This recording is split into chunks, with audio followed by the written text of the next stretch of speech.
Hey guys, welcome back to my YouTube channel.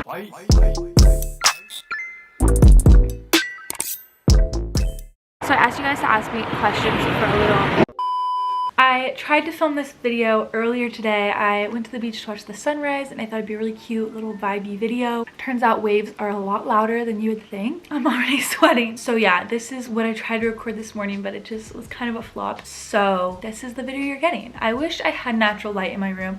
My room is literally a dungeon. It is so dark in here. I wish I could just film like with a huge window of natural light in front of me, but that is not the case while I live in this house. Today I thought I'd do just a super chill Q&A. I feel like I've done a lot of travel videos recently and just kind of like vlog type videos, and I just want to sit and like connect with you guys. So I asked you guys on Instagram and my Snapchat to ask me any questions you want answered or any topics you want me to talk about, and I got a lot of really good questions. So I'm excited to just chill and talk to you guys. So I got a lot of questions about if I'm going to college, why or why not, what I'm doing for school. I get annoyed with this question because I think just a lot of people don't know what to talk to me about, or like a lot of like family members, that's like the first thing they ask you, like, oh, how's school? And so when you're not in school, it's kind of like an awkward subject, especially since I don't know what I'm doing exactly. I applied to sort of like an artistic school and I find out in April if I got into that. So if I get into that school that I applied to, then I'm going to go to college, like an art type college, and if I don't, then I'm just going to use the rest of this year and my time not in school to try and make my dreams of not being in school come true, just like the more creative stuff I want to do, because this is the time to do it. And if my plans fail, which I hope they don't, then I will go to college as my like last resort. I like learning, but I hate the education system. I don't want to say this because it sounds really bad. I rather not live than go to school, and I hope no one takes this like the wrong way. That's how bad it affects my mental health. I went to college for like 4 days and it was like a rapid decline in my happiness and my mental health. It was so bad. I don't know, I think I'm burnt out from school. I went to a private college prep high school and it just like burnt me out, I feel like. After I graduated, I honestly was like, I am never doing school again. Being in a classroom setting, I just hated it so much, and then doing online just wasn't for me. I can't sit in front of a computer and like listen to a teacher talk about stuff that I don't care about. I rather try to do what I want to do creatively, and then if it doesn't work, then go to college. Not go to college, have a degree, and then try to focus on art, because I feel like it just won't work like that. So that might be very confusing to some people, but that's what I'm thinking right now. How many times have you been heartbroken? There have been little heartbreaks, like in 8th grade when I broke up with someone who I dated but never actually saw in person. Like we literally just texted on like Kik or something, or like Snapchat. I felt heartbroken because of that. But then the more you get older, the more relationships are actually serious and real and affect you more. And so I feel like I've only been in love maybe once, and that heartbreak was the worst heartbreak I've ever felt. It was like my first love, my first breakup, my first love. That was really hard because it was unexpected, and I don't even know like why it happened. It was just, we were so young, and it was mostly like our parents saying like, this is too serious too fast type thing. And so I just felt like that wasn't in my control. But this breakup recently was totally in my control, and it happened because I wanted it to happen. So I feel like I wasn't as heartbroken as the first time, or maybe I just know how to deal with it better. I've been really depressed lately. Any tips on how to see the bright side? What helps me with battling depression, and also I am clinically diagnosed. I'm not just saying like, oh, I'm depressed, like relatable. I'm not depressed right now, but I do suffer with depression. Tonight my mom actually told me that I don't have depression, even though I take medication for it and I've been to doctors who have diagnosed me with it. So what helps me the most is having things to look forward to. And if you don't have anything to look forward to, make things to look forward to. Like literally just going to Barnes & Noble or going to get a Starbucks in the day. Like sometimes that has to be the highlight of your day. Just having hope that like one day in the future might be better, even if it sucks being in like a mundane routine. Try to like switch it up or make a big change. Like I know in high school you can't really be like, oh, I don't want to be in school anymore. But for me, the best decision I ever made was probably not being in school right now. I don't think I would survive. It just affected my mental health so much. So if that's what's happening for you, maybe take a break if you can, if that's possible, if the people around you can support you in that, or if you're in a friendship that is just not benefiting you in a healthy way, a relationship, focus on yourself, and obviously that's way easier said than done. Try to have more of a self-care routine. Sometimes if I'm just don't have anything like happy in my day, I'll literally light some candles, do a face mask, anything to just make me feel a little better. And sometimes with depression you can feel like you're not productive or anything, but self-care is productive, okay? I don't know if that made any sense. I can do a whole video on depression or anxiety because those are things that I have struggled with intensely and been in very extreme therapy for. I don't know if that helped, but hopefully it did. And if it didn't, please let me know. I'll try to dive in more. Someone asked, how many times have you been to Starbucks in the last week? I go every day. It's literally the highlight of my day, so gotta do what you gotta do. If you had to be on a deserted island, who would you choose to be with? Probably my dad, because he helps me with everything. He knows everything and I would just trust him the most. What are your top 5 strengths and weaknesses? Honestly, that is so much to dive into. I don't even know. I don't know. Whenever someone asks me that question or like, oh, what are like qualities about yourself? I'm like, I don't want to seem like I'm bragging or cocky or too confident or anything, but I'm independent, creative, I have a lot of perseverance, thoughtful, confident, I think. That didn't sound very confident. 5 weaknesses. I feel like my anxiety can definitely be a weakness, and my depression.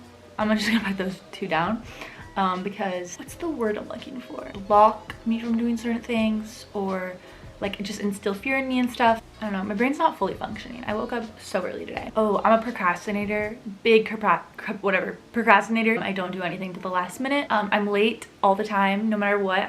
Even if I wake up early, even if I'm ready, I'll still manage to be late to everything. And another weakness would probably be, sometimes I'm so in my head, not conceited, but just always thinking about like myself and like what I look like, what I'm about to say, blah, blah, blah, blah, that I'm not focused on what someone else is saying, sort of. So kind of like my distracted mind. Okay, going with that. How do you recommend starting for a new YouTuber? Everyone says, oh, you need a camera, you need lighting, you need this, you need that.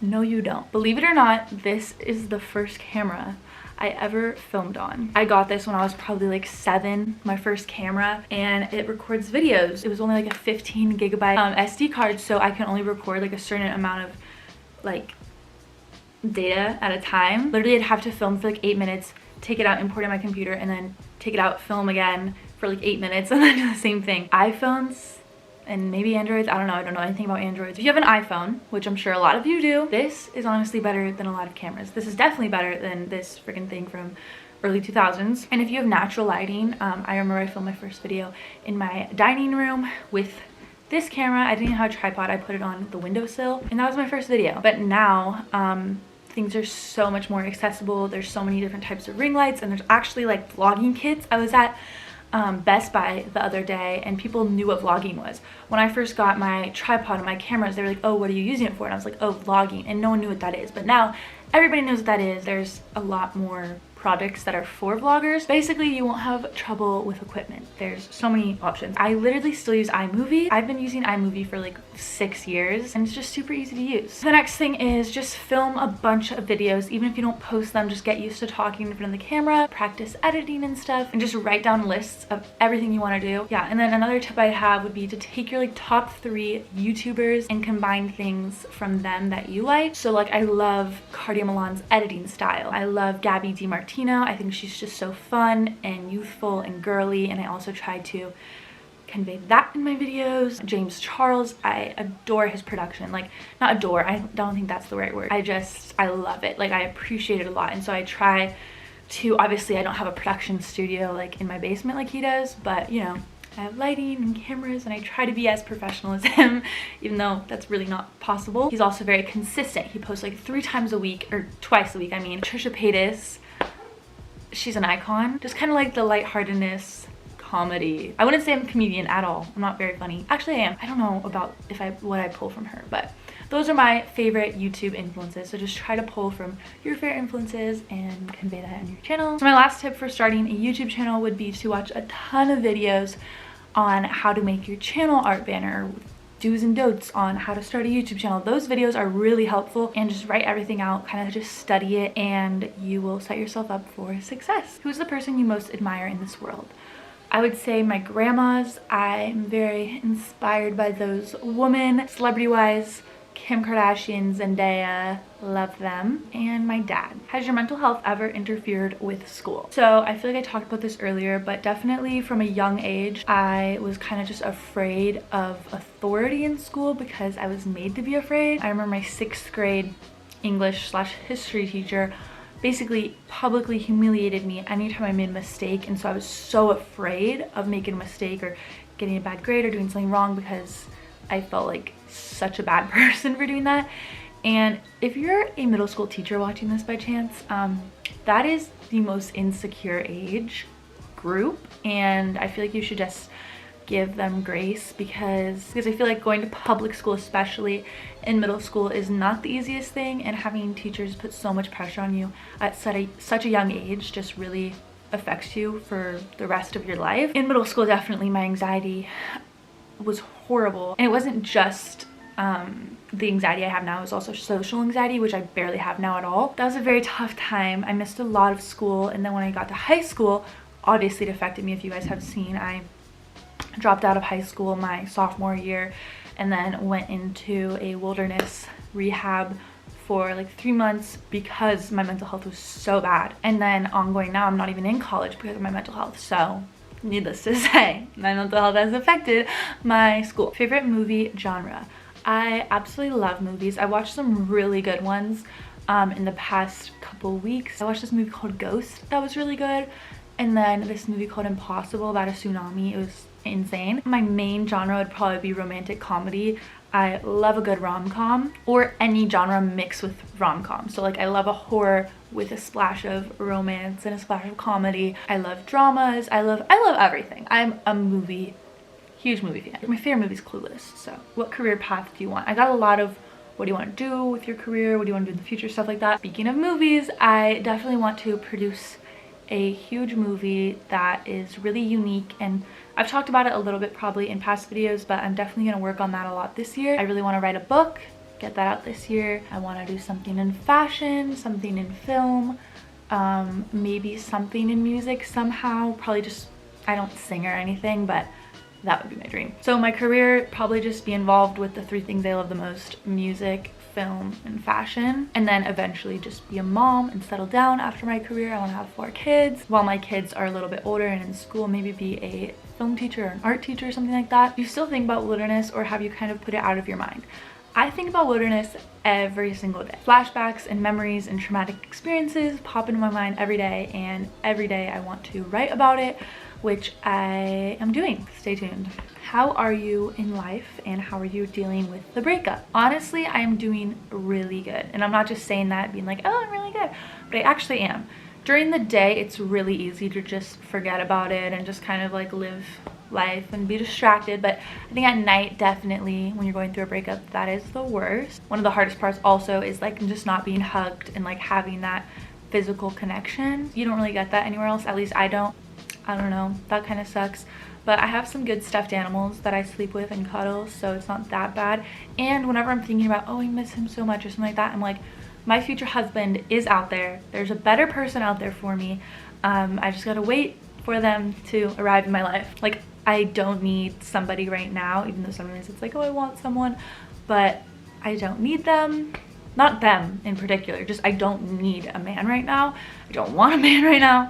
And I will have one in the future, hopefully. But right now, I just have to sit in my solitude and my loneliness. I'm not lonely. I don't really get bored by myself. I love being by myself. I'm definitely an introvert. I just need my alone time, and now I have so much more of it, so I'm actually more productive and happier almost because I have so much alone time, and I love it. But yeah, that was just a little updated personal Q&A. I hopefully answered your guys' questions to the extent you wanted me to, and if I didn't answer your question, then just comment down below, message me it again, ask me to talk about it again, and I will. Or if you guys want me to dive in deeper on any of the questions, just let me know. I love you so much, and I'll see you in my next video. Bye.